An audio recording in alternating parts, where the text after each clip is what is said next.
Good morning. We're going to do our daily Bible reading out of the 1 Year Bible. Today is January the 12th, or the 11th, and we're in Genesis chapter 24. Abraham's servant has just went and found Rebekah for Isaac, and so that's where we're starting at, Genesis chapter 24, verse 52, and we will be going through chapter 26, verse 16. And then we will be in Matthew 8, and then Psalm 10, and then Proverbs 3. So this is our daily Bible reading. Takes about 15 minutes. When Abraham's servant heard their answer, he bowed down to the ground and worshipped the Lord. Then he brought out silver and gold jewelry and clothing and presented them to Rebekah.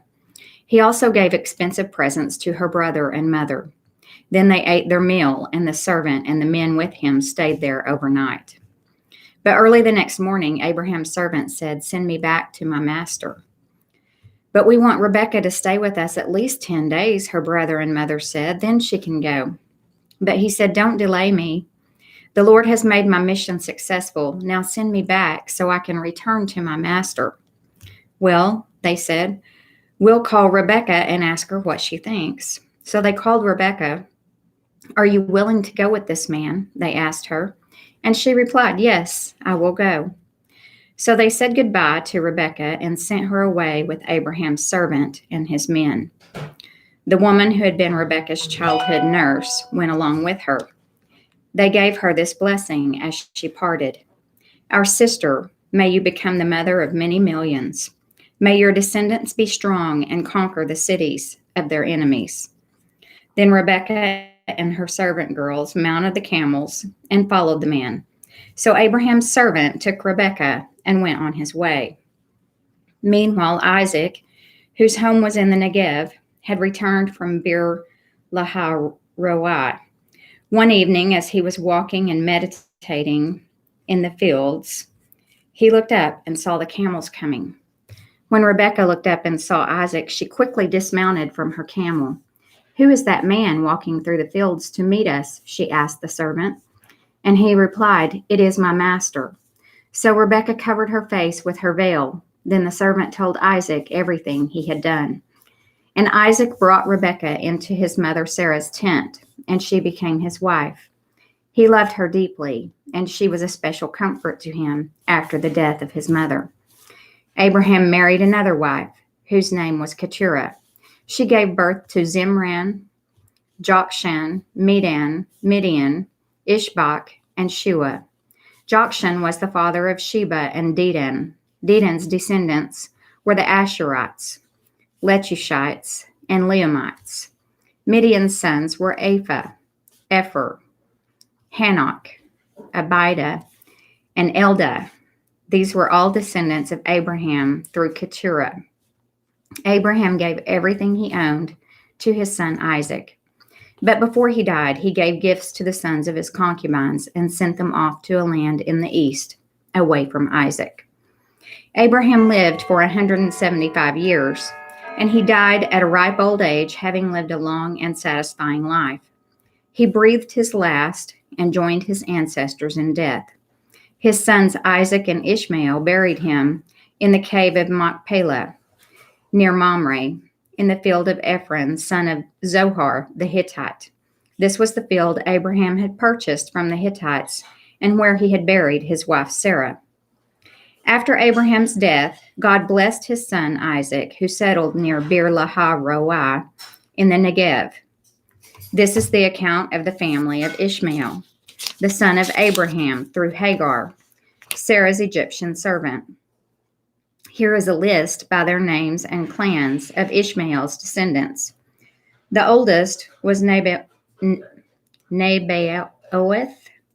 followed by Kedar, Adbeel, Mibsam, Mishma, Duma, Massa, Hadad, Tema, Jetur, Naphish, and Kedema. These 12 sons of Ishmael became the founders of the 12 tribes named after them, listed according to the places they settled and camped. Ishmael lived for 137 years. Then he breathed his last and joined his ancestors in death. Ishmael's descendants occupied the region of Havilah to Shur, which is east of Egypt in the direction of Ashur. There they lived in open hostility toward all their relatives. This is the account of the family of Isaac, the son of Abraham. When Isaac was 40 years old, he married Rebekah, the daughter of Bethuel, the Aramean from Padan Aram, and the sister of Laban, the Aramean. Isaac pleaded with the Lord on behalf of his wife because she was unable to have children. The Lord answered Isaac's prayer, and Rebekah became pregnant with twins. But the two children struggled with each other in her womb. So she went to ask the Lord about it. "Why is this happening to me?" she asked. And the Lord told her, "The sons in your womb will become two nations. From the very beginning, the two nations will be rivals. One nation will be stronger than the other, and your older son will serve your younger son." And when the time came to give birth, Rebekah discovered that she did indeed have twins. The first one was very red at birth and covered with thick hair, like a fur coat. So they named him Esau. Then the other twin was born with his hand grasping Esau's heel. So they named him Jacob. Isaac was 60 years old when the twins were born. As the boys grew up, Esau became a skillful hunter. He was an outdoorsman. But Jacob had a quiet temperament, preferring to stay at home. Isaac loved Esau because he enjoyed eating the wild game Esau brought home. But Rebekah loved Jacob. One day when Jacob was cooking some stew, Esau arrived home from the wilderness, exhausted and hungry. Esau said to Jacob, "I'm starved. Give me some of that red stew." This is how Esau got his other name, Edom, which means red. "All right," Jacob replied, "but trade me your rights as the firstborn son." "Look, I'm dying of starvation," said Esau. "What good is my birthright to me now?" But Jacob said, "First, you must swear that your birthright is mine." So Esau swore an oath, thereby selling all his rights as the firstborn to his brother Jacob. Then Jacob gave Esau some bread and lentil stew. Esau ate the meal, then got up and left. He showed contempt for his rights as the firstborn. A severe famine now struck the land, as had happened before in Abraham's time. So Isaac moved to Gerar, where Abimelech, king of the Philistines, lived. The Lord appeared to Isaac and said, "Do not go down to Egypt, but do as I tell you. Live here as a foreigner in this land, and I will be with you and bless you. I hereby confirm that I will give all these lands to you and your descendants." We hear that a lot, don't we? That land belongs to the Israelites. "Just as I solemnly promised Abraham, your father, I will cause your descendants to become as numerous as the stars of the sky, and I will give them all these lands. And through your descendants, all the nations of the earth will be blessed. I will do this because Abraham listened to me and obeyed all my requirements, commands, decrees, and instructions." So Isaac stayed in Gerar. When the men who lived there asked Isaac about his wife, Rebekah, he said, "She is my sister." He was afraid to say, "She is my wife." He thought, "They will kill me to get her because she is so beautiful." But sometime later, Abimelech, king of the Philistines, looked out his window and saw Isaac caressing Rebekah. Immediately, Abimelech called for Isaac and exclaimed, "She is obviously your wife. Why did you say she is my sister?" "Because I was afraid someone would kill me to get her from me," Isaac replied. "How could you do this to us?" Abimelech exclaimed. "One of my people might easily have taken your wife and slept with her, and you would have made us guilty of great sin." Then Abimelech issued a public proclamation: "Anyone who touches this man or his wife will be put to death." When Isaac planted his crops that year, he harvested 100 times more grain than he planted, for the Lord blessed him. He became a very rich man, and his wealth continued to grow. He acquired so many flocks of sheep and goats, herds of cattle, and servants that the Philistines became jealous of him. So the Philistines filled up all of Isaac's wells with dirt. These were the wells that had been dug by the servants of his father, Abraham. Finally, Abimelech ordered Isaac to leave the country. Go somewhere else, he said, for you have become too powerful for us. We now go to Matthew chapter 8, verses 18 through 34. When Jesus saw the crowd around him, he instructed his disciples to cross to the other side of the lake. Then one of the teachers of religious law said to him, "Teacher, I will follow you wherever you go." But Jesus replied, "Foxes have dens to live in, and birds have nests, but the Son of Man has no place even to lay his head." Another of his disciples said, "Lord, first let me return home and bury my father." But Jesus told him, "Follow me now. Let the spiritually dead bury their own dead." Then Jesus got into the boat and started across the lake with his disciples. Suddenly, a fierce storm struck the lake, with waves breaking into the boat. But Jesus was sleeping.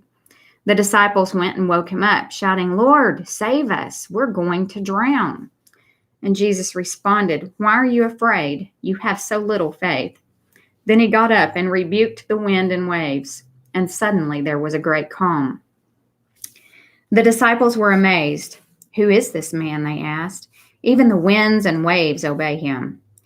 When Jesus arrived on the other side of the lake in the region of the Gadarenes, 2 men who were possessed by demons met him. They came out of the tombs and were so violent that no one could go through that area. They began screaming at him, "Why are you interfering with us, Son of God? Have you come here to torture us before God's appointed time?" There's an appointed time for everything. There happened to be a large herd of pigs feeding in the distance. So the demons begged, "If you cast us out, send us into that herd of pigs." "All right, go," Jesus commanded them. So the demons came out of the men and entered the pigs, and the whole herd plunged down the steep hillside into the lake and drowned in the water. The herdsmen fled to the nearby town, telling everyone what happened to the demon-possessed men. Then the entire town came out to meet Jesus, but they begged him to go away and leave them alone. Psalm 10, 1 through 15. O Lord, why do you stand so far away? Why do you hide when I am in trouble? The wicked arrogantly hunt down the poor. Let them be caught in the evil they plan for others. But they brag about their evil desires. They praise the greedy and curse the Lord. The wicked are too proud to seek God. They seem to think that God is dead. Yet they succeed in everything they do. They do not see your punishment awaiting them. They sneer at all their enemies. They think nothing bad will ever happen to us. We will be free of trouble forever. Their mouths are full of cursing, lies, and threats. Trouble and evil are on the tips of their tongues. They lurk in ambush in the villages, waiting to murder innocent people. They are always searching for helpless victims, like lions crouched in hiding. They wait to pounce on the helpless. Like hunters, they capture the helpless and drag them away in nets. Their helpless victims are crushed. They fall beneath the strength of the wicked. The wicked think God isn't watching us. He has closed his eyes and won't even see what we do. Arise, O Lord, punish the wicked, O God. Do not ignore the helpless. Why do the wicked get away with despising God? They think God will never call us to account. But you see the trouble and grief they cause. You take note of it and punish them. The helpless put their trust in you. You defend the orphans. Break the arms of these wicked, evil people. Go after them until the last one is destroyed. Proverbs 3, verses 7 and 8. Don't be impressed with your own wisdom. Instead, fear the Lord and turn away from evil. Then you will have healing for your body and strength for your bones. And that was January the 11th daily Bible reading. And thanks for joining in. I'll see you tomorrow.